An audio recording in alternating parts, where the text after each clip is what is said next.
बिस्मिल्लाहिर्रहमानिर्रहीम। अस्सलाम वालेकुम स्टूडेंट्स। लेक्चर नंबर 20 करेंगे। आपके सब्जेक्टिव के लिहाज से बहुत ज़्यादा इंपॉर्टेंट है। इसके अंदर ओनरशिप की कुछ टाइप्स हैं जो पेपर के अंदर बहुत रिपीट होती हैं। तो यहाँ पर स्टार्ट के अंदर हमने देखना है सेल्स और पैकेट्स का डिफरेंस। हमने लास्ट लेक्चर के अंदर एटीएम नेटवर्क्स के बारे में पढ़ा था। एटीएम नेटवर्क में हम डेटा भेजने के लिए फ़िक्स्ड साइज़ के सेल्स इस्तेमाल करते हैं। अब सवाल ये पैदा होता है कि एटीएम बनाने वालों ने इसे आम वेरिएबल लेंथ वाले पैकेट्स की बजाय एटीएम सेल्स का ही क्यों इंतखाब किया। तो इसकी हमारे पास कुछ रीजंस थी। सबसे पहली जो वजह है कि cells are not variable length and memory management. देखिए, सेल्स की मेमोरी लेंथ वेरिएबल नहीं होती, यानी सब का साइज एक जैसा फिक्स्ड होता है। इसके लिए हमें जो मेमोरी मैनेजमेंट होती है वो करना बहुत आसान हो जाता है। अगर हम वेरिएबल लेंथ वाले पैकेट्स को हैंडल करेंगे तो मेमोरी के अंदर जगह ज़ाया हो जाती है, जिसे हम मेमोरी फ्रेगमेंटेशन कहते हैं। बिल्कुल इसी तरह स्टूडेंट्स के आपके पास एक अलमारी हो और आपसे कहा जाए कि इसके अंदर आपने बुक्स फिट करनी है। अगर तो आपके पास जो बुक्स हैं वो तमाम एक साइज़ की हों तो आप बहुत आसानी के साथ उस अलमारी को मैक्सिमम यूटिलाइज़ करते हुए बुक्स को सेट कर लेते हैं। लेकिन अगर वही अलमारी के अंदर जो आपने बुक्स रखनी है वो वेरिएबल लेंथ की हुई, यानी कि कोई बड़ी बुक है, कोई छोटी बुक है, कोई मोटी बुक है, तो आपको क्या होता है, मुश्किल होती है और उस अलमारी के अंदर जगह बच जाती है। तो यही जो सेम सिनेरियो होता है हमारी मेमोरी के साथ होता है। जिस तरह अगर हम वेरिएबल लेंथ की बुक्स रखें तो हमारी मेमोरी के अंदर बहुत सारी जो स्पेस होती है वो ज़ाया हो जाती है। तो बिल्कुल इसी तरह अगर हमारी डेटा पैकेट्स भी वेरिएबल लेंथ के हों तो हमारी मेमोरी के अंदर फ्रेगमेंटेशन अक्कर हो जाती है। इसके बाद है हमारी हार्डवेयर की बचत।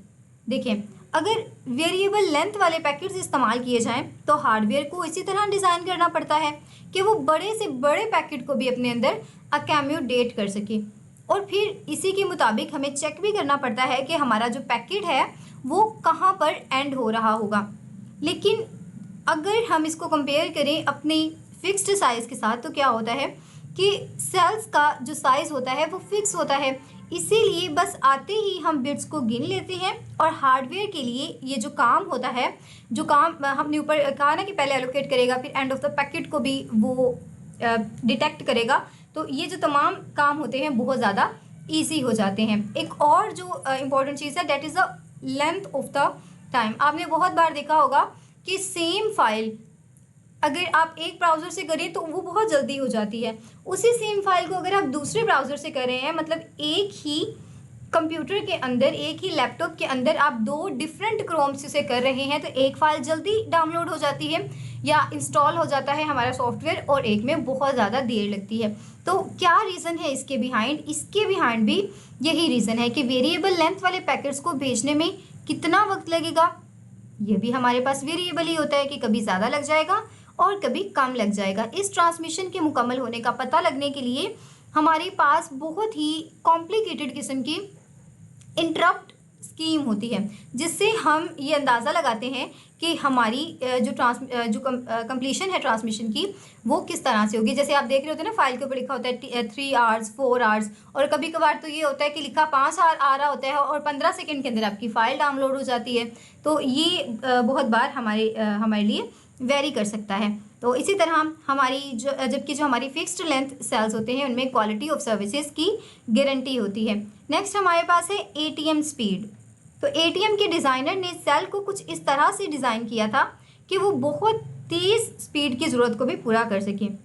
अब चूंकि इस तरह डिज़ाइन किया गया था कि बहुत सारे यूजर्स का ये बोझ उठा सके और इनमें हर यूजर्स का जो थ्रूपुट है यानी कि स्पीड है वो ज़्यादा से ज़्यादा हो और मैक्सिमम स्पीड इतनी ज़्यादा हो जितना यूज़र पे कर सकता है।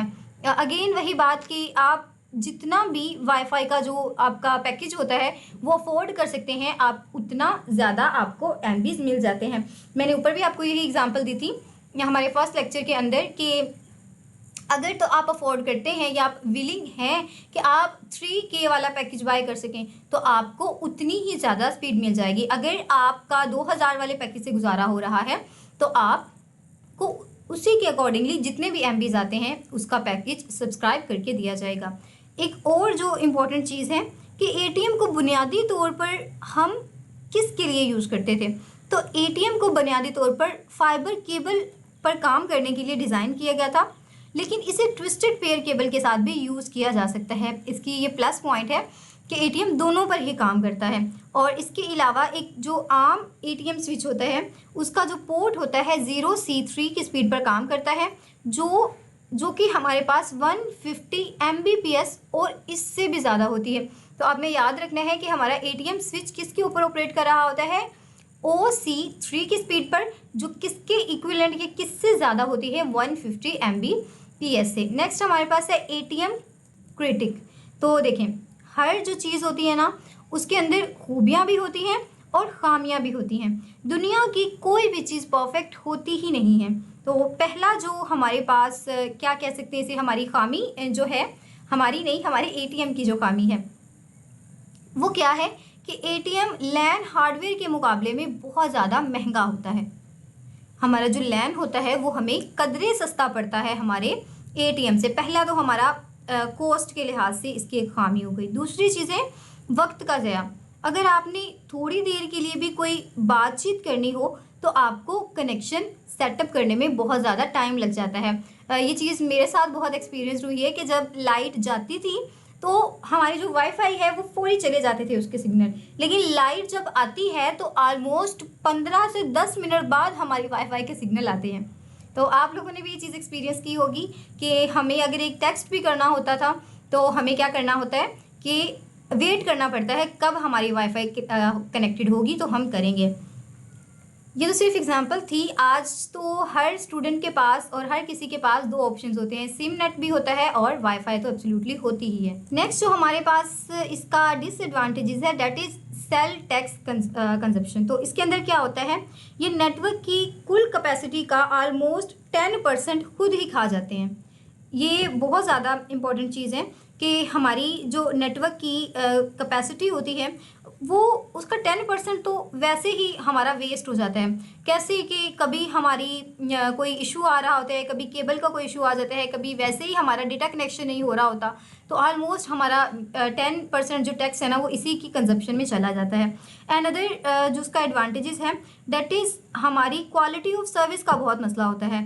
बाज़ औक़ात एप्लीकेशंस को अपनी क्वालिटी ऑफ सर्विसेज की ज़रूरत का इल्म ही नहीं होता, जिसकी वजह से वो या तो बहुत ज़्यादा या बहुत कम वैल्यूज़ का इंतखाब कर लेते हैं। तो ये चीज़ भी बहुत मैटर करती है कि अगर आपका बहुत ज़्यादा काम है इंटरनेट पर तो आप अगर छोटा पैकेज लगवा लेते हैं तो आपका वेस्ट ही है ना, क्योंकि वो तो आपके काम ही नहीं आ रहा। मिसाल के तौर पर जैसे मेरा काम है यूट्यूब पर लेक्चर वगैरह अपलोड करना, तो अगर मैं बहुत ही कम क्वालिटी का जो सर्विस है वो सब्सक्राइब करवा लेती हूँ तो मुझे उसका कोई फ़ायदा नहीं है। इस सूरत में मेरा जो नेट है या मेरे जो सोर्सेज हैं वो ज़ाया हो जाएंगे।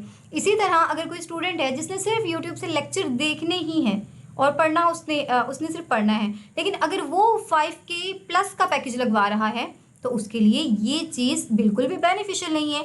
ये भी हमारी जो रिसोर्स है उसका ज़ाया होती है। एक और जो मसला है जो कि बहुत ही हमारे लिए इनएफिशिएंट है दैट इज़ अ ब्रॉडकास्ट। तो इसमें ब्रॉडकास्ट यानी कि एक पैगाम सबको भेजना बहुत ही अनएफिशिएंट होता है। अनएफिशिएंट किस तरह से होता है कि इसे हमें स्टिमुलेट करना पड़ता है, यानी एक ही मैसेज बारी बारी हर कंप्यूटर को अलग अलग भेजना पड़ता है। कैसे, आपने कोई मैसेज भेजना है हेलो वर्ल्ड, तो आपने हेलो वर्ल्ड पहले एक कंप्यूटर को भेजा, फिर वही आपने मैसेज दूसरे कंप्यूटर को भेजा, फिर तीसरे को भेजा। वो जो हमारी व्हाट्सएप के अंदर एक ऑप्शन होता है ना फॉरवर्ड, हम एक ही मैसेज को मल्टीपल लोगों तक भेज देते हैं, तो ये होता है हमारे एटीएम के अंदर। लेकिन अगर हम उसी मैसेज को एक ग्रुप के अंदर भेज दें तो क्या होगा, वो ब्रॉडकास्ट हो जाएगी। लेकिन हमारी एटीएम हमें ग्रुप के अंदर भेजने वाला सपोर्ट नहीं करती, बल्कि जो हम व्हाट्सएप पर कर रहे होते हैं ना फॉरवर्ड मैसेज, वो वाली इसके अंदर क्वालिटी होती है। तो होप सो आपको ये चीज़ बहुत अच्छे तरीके से क्लियर हो गई होगी।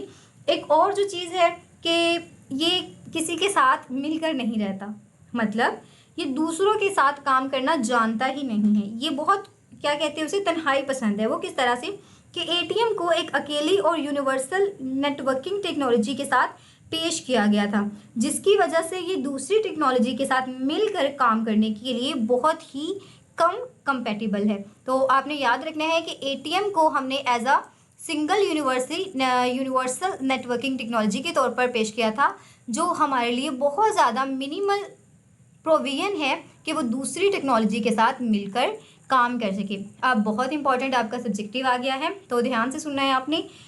नेटवर्क ऑनरशिप, जब भी बात आती है नेटवर्क की मलकियत की, तो दुनिया में ऑनरशिप की दो इकसाम होती हैं। मेजर तो दो होती हैं, लेकिन बाद में हम इनको फर्दर डिवाइड भी कर लेते हैं। सबसे पहले जो है वो है हमारे पास प्राइवेट नेटवर्क। ये वो नेटवर्क होता है जिसके मालिक कोई एक ऑर्गेनाइजेशन या कोई एक कंपनी होती है। ये अक्सर लैन टेक्नोलॉजी पर मुश्तमिल होते हैं, यानी एक ही इमारत या एक ही कैंपस के सारे लैंस आपस में कनेक्ट हो सकते हैं, और इस नेटवर्क्स को बाज़ औक़ात हम इंट्रा नेटवर्क भी कहते हैं। जैसे स्टूडेंट्स फॉर एग्जांपल हमारी फ़ौज का नेटवर्क, चलिए फ़ौज पर नहीं जाते क्योंकि वो हमारे आगे कंसेप्ट्स आएंगे, वहाँ पर डिस्कस करेंगे।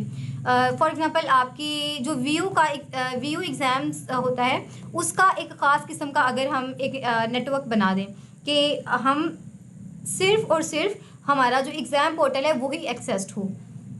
आई डोंट नो कि इसके पीछे यही नेटवर्क काम कर रहा होता है कि उनका कोई प्राइवेट नेटवर्क होता है जिसके थ्रू आपके कंप्यूटर के ऊपर सिर्फ आपका व्यू एग्ज़ाम पर ही नेट आ रहा होता है, बाकी कोई भी जो आपकी एप्लीकेशन है वो नहीं चल रही होती। तो आपने मुझे बताना है क्या यही इसके बिहाइंड सिनेरियो होता है। मैंने इसके ऊपर रिसर्च नहीं की, लेकिन हम फॉर द इंस्टेंट इसी को एग्जाम्पल ले लेते हैं। जैसे हमारे व्यू वालों ने कोई एक ऐसा सॉफ्टवेयर बना लिया हो जिसके थ्रू वो सिर्फ अपनी स्पेसिफिक ज़रूरत के लिए या अपने स्पेसिफिक टारगेटेड कैंपस को इंटरनेट प्रोवाइड कर रहे हों, और इस तरह की जो हम नेट बना लेते हैं जो बहुत प्राइवेट होता है उसको हम इंट्रा नेट भी कहते हैं। अब प्राइवेट नेटवर्क का जो आर्किटेक्चर है वो कैसा होता है। प्राइवेट नेटवर्क का आर्किटेक्चर दूसरे नेटवर्क से बिल्कुल आज़ादाना तौर पर काम करता है, यानी कि ऑटोनोमियसली काम करता है। इसमें आमतौर पर बाहर की दुनिया के साथ एक या चंद बहुत ही सख्ती से मॉनिटर किए जाने वाले कनेक्शन होते हैं। मतलब कि वो जो बाहर की दुनिया होती है ना, बाहर के साथ जो कनेक्शंस होते हैं वो बहुत ही लिमिटेड होते हैं, बहुत ही कम होते हैं, यानी कि closely manage by external connection, और दे में strict access to at connection. तो ऐसे ही हमारे पास वही बात कि हम जो दूसरी चीज़ें यूज़ कर रहे होते हैं उसके ऊपर हमें ये रिस्ट्रिक्ट कर देता है। हमने जिसको रिस्ट्रिक्ट किया है वो हमारे कनेक्शन को यूज़ नहीं कर सकता। नेक्स्ट हमारे पास है मैनेजिंग प्राइवेट नेटवर्क्स। तो इन प्राइवेट नेटवर्क्स को हमने मैनेज कैसे करना है। एक कंपनी अपने नेटवर्क्स के लिए अपना सारा इक्विपमेंट खुद खरीदती है और अपना स्टाफ हायर करती है जो इस नेटवर्क को डिज़ाइन करता है, उसकी तमाम की तमाम इम्प्लीमेंटेशन करता है, और वक्तन फ़वक्तन जो इसकी मेंटेनेंस होती है उसको वक्त के साथ क्या करता है, अपग्रेड करता है। तो पूरे नेटवर्क की मैनेजमेंट 100% हमारी कंपनी की ही जिम्मेदारी होती है। नेक्स्ट है हमारे पास एक्सटेंडिंग प्राइवेट नेटवर्क। तो हम इनको एक्सटेंड भी कर सकते हैं, वैसे तो हमारे स्पेसिफिकली होता है लेकिन हमारी अपनी मर्ज़ी है वो हम किस तरह से कर सकते हैं। बड़ी कंपनियों के शहर में बहुत सारी इमारतें कैंपसेस हो सकते हैं। जैसे हमने ऊपर बात की कि अगर हम लाहौर की बात करें तो वर्चुअल यूनिवर्सिटी के मल्टीपल कैंपस होंगे लाहौर के अंदर। तो अब क्या होगा, लेकिन वो कानून के मुताबिक सिर्फ अपनी ओन प्रॉपर्टी के ऊपर ही अपनी केबल्स बिछा सकते हैं, यानी कि वो प्राइवेट अपनी ही जो ज़मीन होती है ना उसके ऊपर वो केबल्स बिछा सकते हैं।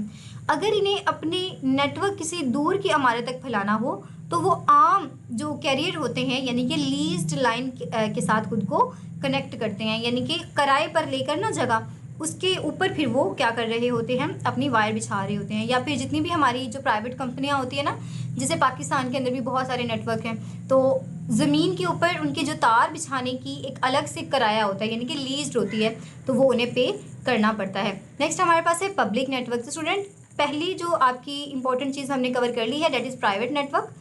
इसको आपने अभी याद नहीं करना, आगे एक पॉइंट है आपने सिर्फ उसको याद कर लेना है फॉर द सब्जेक्टिव। तो पब्लिक नेटवर्क कौन से होते हैं, ये वो नेटवर्क्स होते हैं जिसका मालिक कोई कॉमन कैरियर होता है, जैसे कोई भी फ़ोन कंपनी। पब्लिक नेटवर्क्स जैसे जिन्हें ये बहुत बड़ी बड़ी कंपनियां चला रही होती है, कोई टेलीफोन कंपनी भी हो सकती है, यानी कि और इसके अलावा हमारी कोई लीज लाइन इस्तेमाल करके नेटवर्क भी बनाया जा सकता है। इसमें बहुत सारी ऑर्गेनाइजेशन और कंपनियां सब्सक्राइब करके आपस में कनेक्ट हो जाती हैं।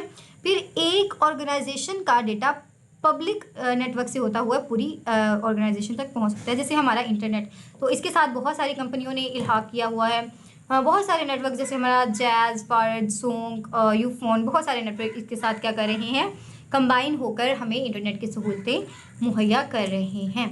तो नेक्स्ट, सिर्फ स्टूडेंट आपने ये 2 पॉइंट्स याद कर लेने हैं, आपके लॉन्ग के लिहाज से बहुत इंपॉर्टेंट है और शॉर्ट में भी आ सकते हैं। यहाँ पर हमारा लेक्चर ख़त्म होता है। उम्मीद करती हूँ आपको लेक्चर पसंद आया होगा। लेक्चर पसंद आया है तो अपनी राय का इजहार ज़रूर करें, लाइक ज़रूर करें और एक प्यारा सा कमेंट करें। फ़ी अमान अल्लाह।